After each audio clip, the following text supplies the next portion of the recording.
দেখো এবারে এই প্রবলেমটা কি বলছে, 2 to the power 100 minus 2 to the power 99। আমরা 2 to the power 99 into 2 to the power 1 এটা লিখতে পারি। এইখানটায় দেখো যেহেতু মাঝখানে ডট দেওয়া আছে, তাহলে এই মাথাটা আর এই মাথাটা যোগ হবে, মানে 2 to the power 99 2 to the power 1 এই দুটো যোগ করে তো এটা হবেই। আর গুণের নিয়ম অনুযায়ী এই পাওয়ার দুটো যোগ হয়, তাহলে এইটাকে আমরা এইভাবে লিখতে পারি।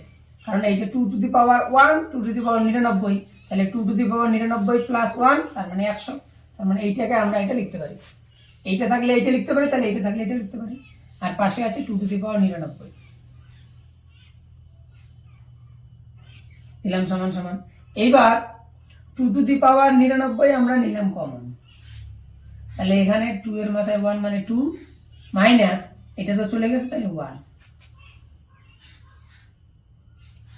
99 2 মাইনাস 1 মানে 1। দ্যাট মিন্স এটা হচ্ছে 2 টু দি পাওয়ার 99।